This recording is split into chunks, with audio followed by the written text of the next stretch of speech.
What's up, guys? I know it's been a while since the launch of the newest Fire Emblem Three Houses trailer, but I'd figured I'd make a video with my thoughts on it. I'm already itching to start streaming and creating content on the game myself. I even plan on using the stylish Claude and the Golden Deer House, because FE archers have never let me down before. One of the biggest takeaways from the trailer I need to address first. We have an official release date, folks! July 26th isn't even that far off. Much closer than I thought the delay was going to be with the lack of news we had earlier this year. With that bit of good news out of the way, I wanted to get straight into the main point of this video, to run by my 3 favorite aspects that I learned from the new trailer. Now I know that other Fire Emblem YouTubers, game reviewers, etc., have analyzed this to hell and back, and decided that there's too much water in this game. Check out some of those peeps for point-by-point pure analysis. I want this video to specifically address my favorite things that others might not have brought up yet. With that in mind, let's get into it.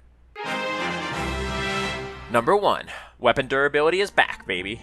After Fire Emblem Echoes and Fates, it will be nice to go back to the good old days when my normal weapons broke on some dumb soldier's head. Managing your weapons, finances, and weapon ranks was a huge deal in FE before the DS games. What ended up happening was in Fates, it was often more beneficial to forge iron weapons than buying silver and steel weapons. In Echoes, the same could be said of weapon skills. Once you got Tiger Stance, Hunter's Volley, and my personal favorite, Double Lion, every other skill became moot point. Weapons felt more like a resource that was critical to balance in previous Fire Emblem games. But recently, they became much more of an afterthought in Fates, Awakening, and Echoes, behind skills and pair-ups.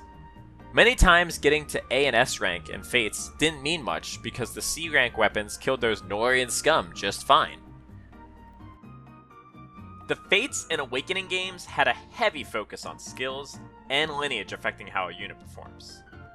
I hope we go back to where item and weapon choices influence unit selection rather than who's banging who to make which OP child. It will be a nice change of pace to have, once again, weapons and resources mattering in warfare. Number 2.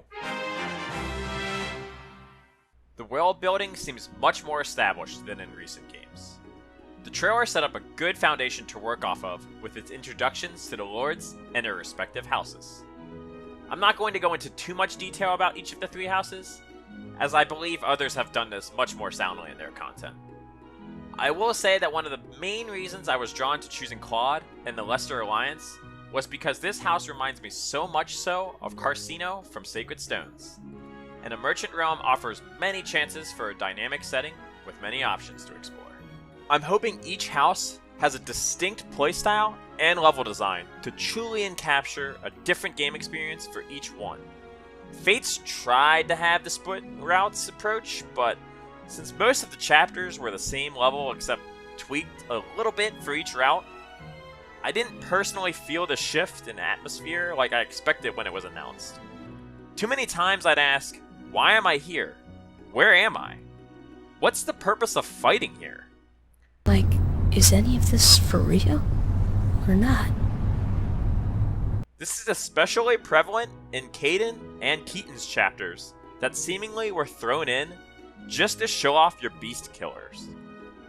When the 3 Houses trailer showed the world map and gave a short segment to each area, it reminded me so much so of Sacred Stones and the Tellius games in their approach to defining their world. Part of what made the world building so good in those games was that besides being addressed in each mission of the story, the surrounding world was also defined, built, and shaped by character supports and conversations with each other. While I don't know for sure if that will be the case for 3 Houses, Shadows of Valentia was a step in the right direction, with verbal dialogue and conversations that shifted with each new town you'd venture to. Number 3, and the one I'm most hyped for, the teaching and training mechanic. There is a chance that this feature will be a massive way to adapt and tailor your units to your own personal play preference. Character class and strengths seem to be teachable. This allows a couple things. It allows your character personality to be a focal point of their character, rather than their class defining their character. Too many times in Fates and Awakening, characters randomly had to say, "Oh look, my horse or dragon is here," to remind everyone for the 100th time that they are in fact a cavalier or a Werven rider. If done correctly, classes being brought up in supports and story points can be very engrossing. But if done incorrectly, like in many of the more recent supports, it can make the characters feel flat, soulless, tropey. I'm hoping with the more defined world surrounding the characters, along with this flexibility of the school system, our squad is going to be more engaging as a result.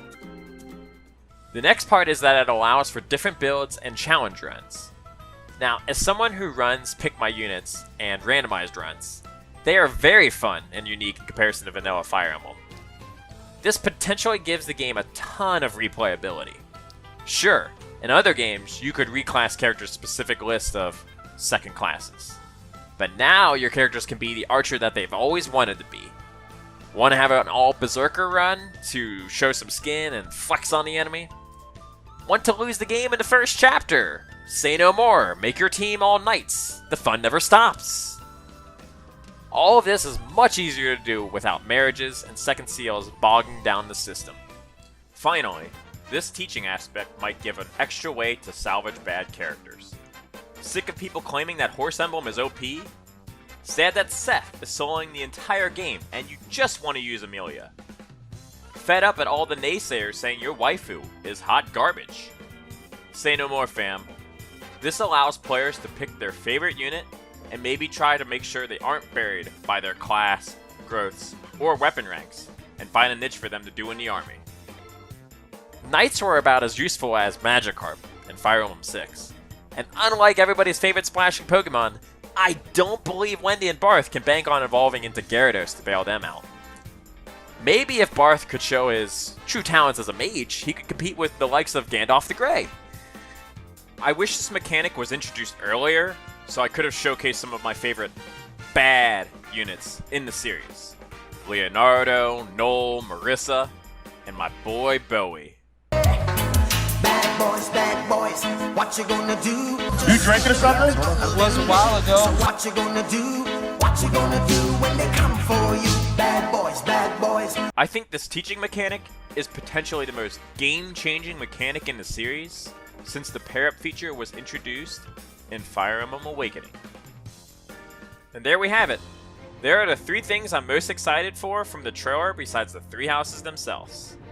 Did I miss anything that you guys personally were excited for?